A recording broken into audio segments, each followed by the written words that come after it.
Yo guys, what is up and welcome back to the channel. Today we're doing a review on informed Sergio Roberto, the right back from Barcelona. Before we get into this review, if I could ask you guys to drop a like, comment, subscribe, let me know your thoughts on this card and if you enjoyed this review as well and who you'd like me to review next. So we will be doing a review on Frank Zambo Anguissa, has been requested on a couple of videos, and we'll be doing a review on Paul Pogba soon as well. But if you guys want any other cards done as well, please do let me know. Now let's get into the review a little bit. I played 4 games with him, scored 3 goals, got a couple of clean sheets with him as well. Overall, I thought he's a great card for the role that I chose to play him in. So although he's a right back card, guys, I didn't choose to play him at the right back slot. I didn't feel like it suited him as well. I chose to play him at the base of my midfield in what is known as the pivot position, where he takes the ball off the centre backs and drives the attacks from deep, controlling the tempo, controlling the play, things like that. If we get into some of his information as well, he's from Barcelona, of course, in La Liga, Spanish national, 4-star skills, 3-star weak foot. So he's reasonably gifted all round in the department as well for a midfielder slash fullback card. You can see here on some of his stats, some of his standout stats, of course, are his vision, 87, short passing, 88, and his stamina, 95. So you're running the entire game with him.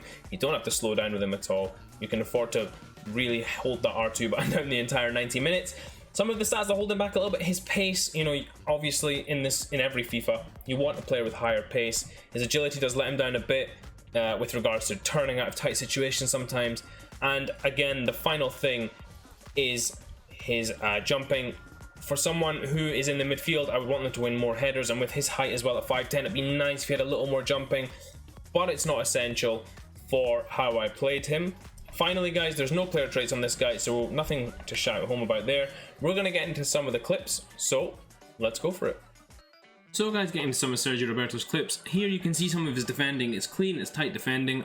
I don't really have a lot to say about this card in terms of his individual capabilities running forward or going as a striker. You can see a lot of the clips here that I'm going to show you guys are just where he's involved in build-up play, where he's involved in taking the ball off the opponent, holding it up, nice little dribbling move there, good passes off. Again, I was trying to play him in the pivot spot, so when I was playing in game, I actually switched him from right back to CDM in a 3-5-2, and guys, he was absolutely unbelievable for me there. Now, it's not like he was a game changer for me. He was good considering his price. So considering he's only 23k, he's a very usable card for this pivot slot. I would highly recommend using him for that if you've got the capability to do so and you want a cheap option there. He does offer that capability. His finishing is a little bit lacking, guys, and you can see that in some of the clips when I get through with him. I struggle a bit to get the shots off. The main feature of this card is picking the ball up from those centre backs and driving out with him, creating something for your opponents, creating chances, and allowing your players to play with a little more freedom from the midfield. Again, here you can't see him coming into the picture until there. Comes in late, makes the deep run. He can finish them, guys. It's not like he's incapable of doing so, but I wouldn't rely on his finishing.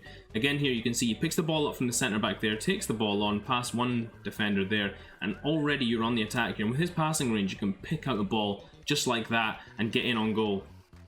Again, here picking the ball up from deep, and that's really what I used him for. Pick the ball up from deep, drive at the defenders, cause them problems. Again, just picking out that ball, maybe a bit lacking on that pass there. The great thing about this card, guys, is you can really rely on his passing though. And maybe that's been buffed because he's at Barcelona, but it's really usable in that you don't feel like you're going to misplace passes often. And he does have decent enough tackling to be able to take the ball back off his opponents. You can use the 1-2s effectively to get at the defense. He's not got the best of strength, but again there you see some and pinpoint precision passing to get the ball into the right spot for just to get an easy goal.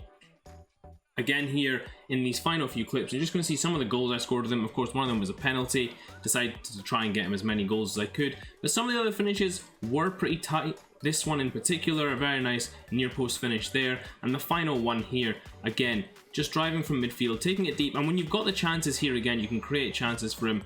And again, a lovely finish into the bottom corner.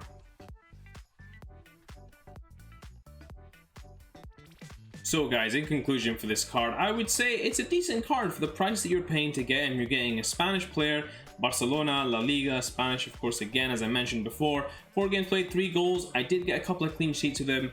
The best stats I would say for him, definitely stamina. You can run all game as I mentioned before again earlier in the review. Short passing again and long passing, both of them were very good. Even his crossing was very good as well. Jumping, as I mentioned before, a bit of an issue. He's 5'10", he's very slight as well, so he's not going to win many aerial battles. I guess for a pivot, that isn't really what you want him to do, but it's nice to be able to have maybe a little bit of physicality about you. Agility, a little bit lacking. I found myself getting unstuck when it came to tight spaces, and I would have liked for a little more pace in there. Assist was 0. He was just unlucky with some of the assists. I didn't finish the chances that he created. Best chemistry for him, I think a Shadow. I think giving him that little bit extra pace, giving him a little bit extra defending will really boost this card in terms of what you can do with it. I think it's a very good card as a cheap option. I think strong links, of course, you've got great links in Spanish players in BBVA, some perfect links to Busquets and Piqué. You've also got some very strong links to, say, Sergio Ramos. You've got, of course, the Spanish icons in Guardiola and Xavi. So you've got some good players there you can link to. Similar players in terms of central midfielders, I would say Kimmich.